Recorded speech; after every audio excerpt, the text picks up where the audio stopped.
Hey guys, it's Javen. I'm sorry I've been gone for a while. I've had a lot going on. I was in the hospital for a little over a week back in the first part of August, and it kind of threw me off of everything. I've been listening to some music here lately with my wife and kids and just enjoying being around them. My kid has gotten me into Minecraft, and my wife has also helped them with that. I've been watching a lot of Hermitcraft videos with them.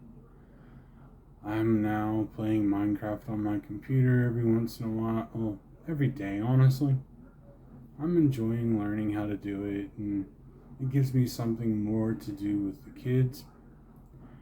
Back in March, we lost a musician in one of my favorite bands. Taylor Hawkins of the Foo Fighters passed away at the age of 50.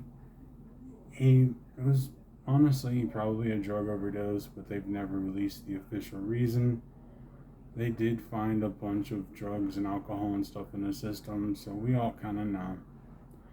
They did a memorial concert for him on Labor Day Saturday, and it was a 6 hour event, and you can just tell, like, the emotional state of Dave Grohl and the rest of the band.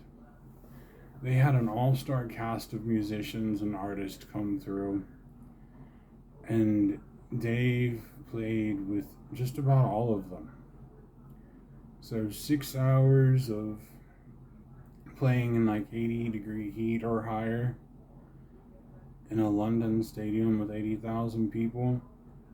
That's hard to do when you're grieving. But you could see moments where healing would start to kick in for him.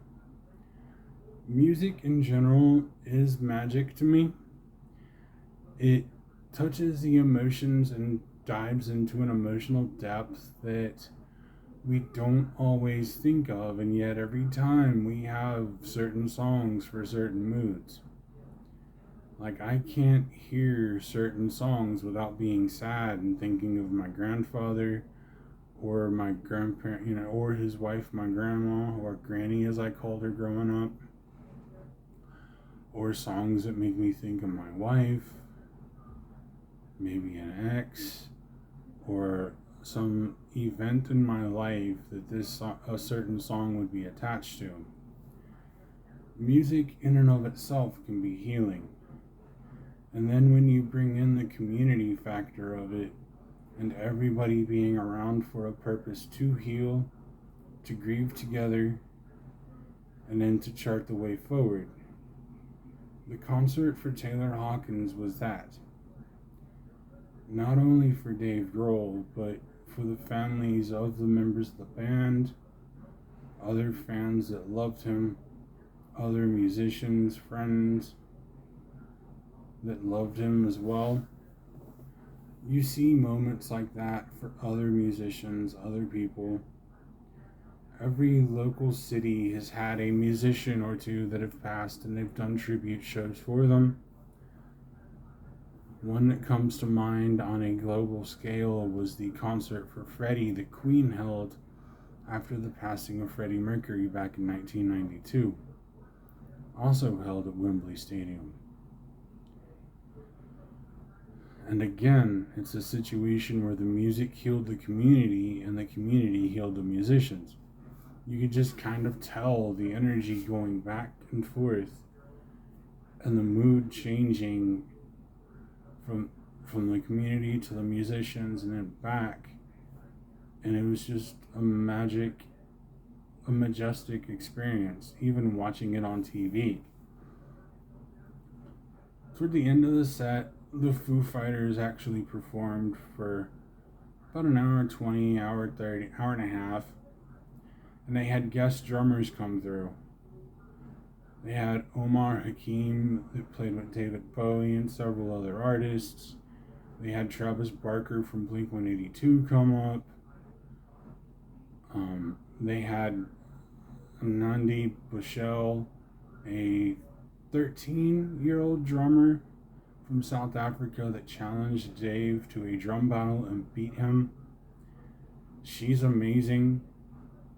For someone so tiny, she plays so ferociously.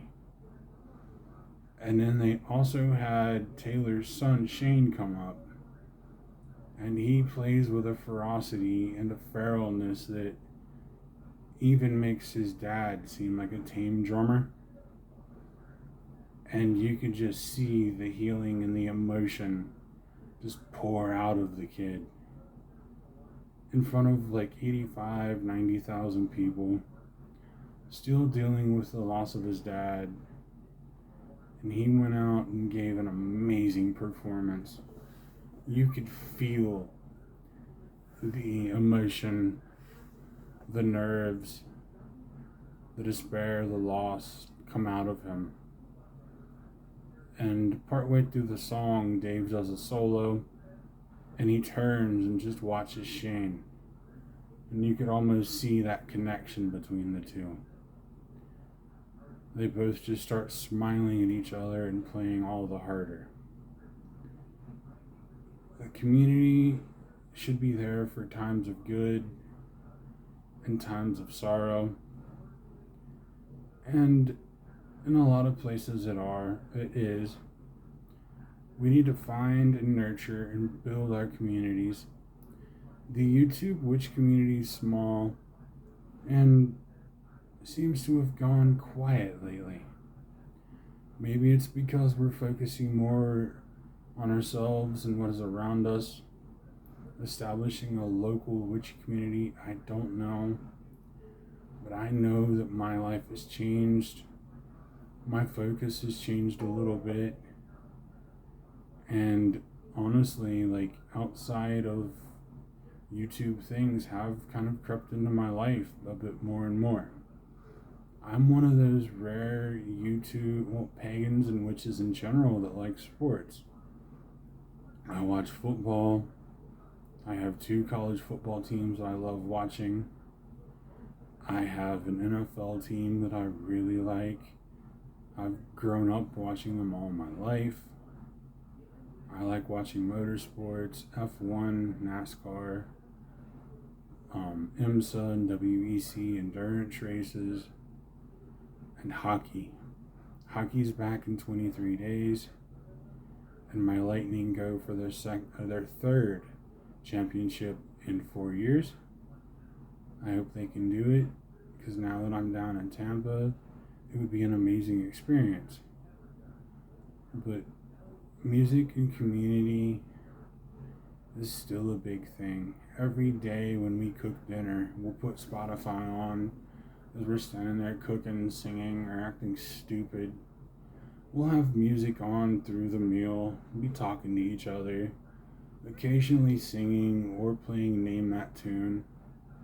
I like playing Name That Tune. I'm honestly pretty damn good at it.